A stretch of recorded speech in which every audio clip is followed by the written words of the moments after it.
আসসালামু আলাইকুম। তুমি যদি ভাইয়া আজকের এই ভিডিওটা দেখো, তুমি ক্যালকুলেটরের সাহায্যে এত কঠিন এমসিকিউগুলো কিন্তু খুব সুন্দরভাবে পরীক্ষায় করে দিয়ে আসতে পারবে ক্যালকুলেটর ব্যবহার করে। তো কথা না বাড়িয়ে আমরা ক্লাসটা শুরু করে দেই। তো প্রথমে আমরা দেখব এই যে 4 নাম্বার যে এমসিকিউটা আছে ভাইয়ারা, তারপর 3 নাম্বার, 2 নাম্বার, 1 নাম্বার, এভাবে আমরা আগাবো। ঠিক আছে? তো সর্বশেষ থেকে আমরা সর্বপ্রথমের দিকে যাব।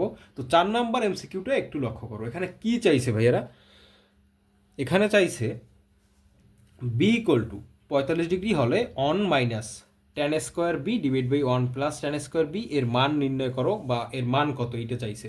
তো দেখো এইটা তোমার ক্যালকুলেটারে একটু উঠাইতে হবে। তো প্রথমে তুমি একটা কাজ করবা, ক্যালকুলেটরটা একটু রিসেট দিয়ে দেবা। ঠিক আছে? তাহলে আর ভুল হওয়ার সম্ভাবনা থাকবে না। শিফট দিবা, তারপরে এই যে মোডে দিবা, তারপর 3-তে দিবা, তারপরে অলে দিবা, তারপরে আবার এটা অফ করে দিবা। ঠিক আছে ভাইয়া? তো এবার আমরা চলো করে ফেলি। আছে 1 - tan² বি, এইটা উপরে আছে, তো একটা ব্র্যাকেট দাও, তারপর 1 লেখো, মাইনাস দাও, তারপর দেখো ট্যানের উপরে স্কোয়ার আছে, তাহলে তোমার একটা ব্র্যাকেট নিতে হবে। ব্র্যাকেট নিলাম, ব্র্যাকেটের ভিতরে আমি ট্যান নিলাম। এবার বি এর মান কত বসাবো ভাইয়া বলো তো? বি এর মান বসাবো আমি 45। 45 বসাইলাম আমি, তারপরে আটকাইলাম, এই ট্যানের উপরে হোল স্কোয়ার দিয়ে দিলাম, মানে tan² দিয়ে দিলাম আমি। তারপরে ওই যে প্রথমে যে ব্র্যাকেটটা শুরু করছিলাম ওইটাও শেষ করলাম। তাহলে আমার প্রথম পার্টটুকু, ঠিক আছে ভাইয়া, প্রথম পার্টটুকু কিন্তু উঠানো শেষ। এবার দ্বিতীয় যে পার্টটা আছে এটা কিন্তু ভাগ আকারে আছে, তাহলে এই ভাগ চিহ্ন দিলাম আমি। ঠিক আছে? তো তারপরে আমি ব্র্যাকেট দিয়ে শুরু করলাম, কারণ ভিতরে সেম কাজ করা লাগবে এই প্রথমটার মতো।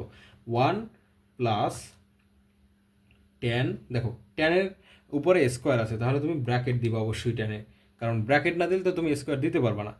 তো 10 তার উপরে স্কোয়ার বি, মানে 45। ক্যালকুলেটর উঠানোর সময় ট্যানের অ্যাঙ্গেলটা উঠানোর পরে গিয়ে তুমি স্কোয়ার দিবে। ঠিক আছে? তাহলে আমি ব্র্যাকেট দিয়ে ফেললাম, স্কোয়ার দিলাম, এবার প্রথম ব্র্যাকেটটা কমপ্লিট করলাম এখানে।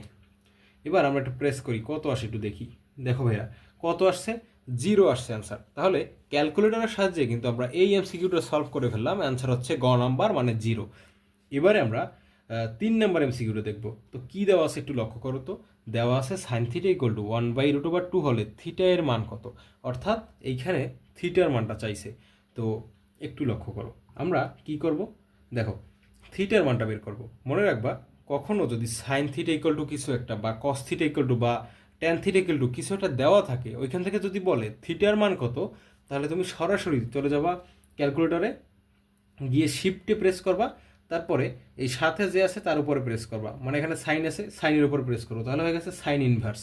তারপরে এই যে মানটা দেওয়া আছে না 1/√2, এইটা ক্যালকুলেটার ইনপুট দিয়ে দেবা, ব্র্যাকেট দাও, উপরে 1, √2 ভাগ আকারে আছে, এখানে ভাগ দিলাম, তারপরে √2 আমি এইখানে লিখলাম। ঠিক আছে? এবার তুমি এই যে ইকুয়ালে প্রেস করো, কত আসছে দেখো তো ভাইয়েরা, এই যে 45 আসছে। তার মানে এই 3 নাম্বার এমসিকিউটার অ্যান্সার হচ্ছে ভাইয়া খ নাম্বার, মানে 45 ডিগ্রি। এবারে আমরা 2 নাম্বার এমসিকিউটা দেখবো। তো দেখো 2 নাম্বার এমসিকিউতে কি বলছে? কস 45 ডিগ্রি ইকুয়াল টু √2a হলে এর মানটা কত এটা বের করতে বলছে। তো তুমি প্রথমে মানে উঠাই নিবা। ঠিক আছে?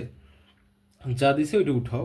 তো সবচেয়ে ভালো হয় তুমি যদি ক্যালকুলেটরটা আবার একটু রিসেট করে নাও। কীভাবে রিসেট করবা? শিফট মোড 3 ইকুয়াল, তারপরে কেটে দিবা। ঠিক আছে? এইভাবে করলে কি হবে, তোমার ভুল হওয়ার চান্স কম থাকবে। তাহলে আমি উঠাই কস 45, এইটা দেওয়া আছে বাম সাইডে, তারপর ইকুয়াল দেওয়া লাগবে, মাঝখানে সমান চিহ্নটা দেওয়া লাগবে। মনে করবা, মানে মনে রাখবা, এইখানে সমান দিলে কিন্তু হবে না। এই সমান যদি তুমি এইখানে উঠাইতে যাও, তাহলে তোমার এই যে আলফা চেপে তারপরে ক্যালসিতে চাপ দেওয়া লাগবে। ঠিক আছে? তাহলে এই যে দেখো ইকুয়াল চিহ্নটা, মানে সমান চিহ্নটা উঠে গেছে, তার ওই পাশে কি আছে? √2a। ঠিক আছে? তাহলে √2 আমি লিখলাম। √2 এর সাথে এটা কেমন আছে ভাই, কেমন সম্পর্কে আছে? গুণ আকারে আছে। তাহলে তুমি কি করবা? গুণ দিবা। গুণ দিবা কত? এ। এখন এইখান থেকে তুমি কিন্তু ক্যালকুলেটর থেকেই উঠাইতে পারবা। তো আলফা দিবা, তারপরে তুমি এই যে এ লেখা আছে দেখো গোলাপি কালারের, এখানে দিবা, এ উঠে গেছে। এবার এইটা সলভ করবা। তো সলভ করার জন্য সমানে প্রেস করা যাবে না, তুমি কি করবা? শিফটে দিবা, তারপর ওই যে ছোট করে সলভ লেখা আছে ক্যালসির নিচে, ওইখানে চাপ দেবা। দেখো তোমার কোশ্চেন করতেছে যে এর মান, মানে এ দিয়া কোশ্চেন মার্ক আছে, হ্যাঁ এর মানটাই নির্ণয় করা লাগবে। তাহলে আবার শিফট দিয়া আবার সলভে প্রেস করবা। তো দেখো কত আসছে? 0.5। 0.5 আসছে। এবার তুমি এইটি একটু প্রেস করো তো, তাহলে দেখো এই কত 1/2।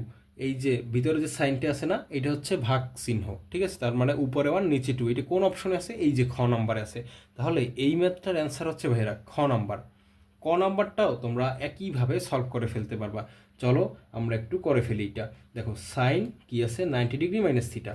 তাহলে 90 লিখবা তুমি, মাইনাস দিবা, তারপরে থিটার মানটা আসলে ক্যালকুলেটর থেকে তুমি ডাইরেক্ট থিটা বসাইতে পারবে না, থিটার পরিবর্তে তুমি যে কোনো কিছু এটা ধরে নিতে পারো, এ বি সি ডি অথবা এক্স ওয়াই, যা ইচ্ছা তাই ধরতে পারো। তাহলে ওই এক্স ওয়ের ভ্যালুটা যা আসবে ওইটাই হচ্ছে থিটার ভ্যালু। তো তুমি এক্স ধরো তুমি এইখান থেকে, বা এ ধরো 90 ডিগ্রি মাইনাস, এই যে আলফা চেপে তারপরে এই যে এইখান থেকে এ উঠাও। এইটা আমরা লিখে ফেললাম, ইকুয়াল দিব এবার আমরা। এই যে ইকুয়াল দিলাম, সমান কত আছে? √3/2।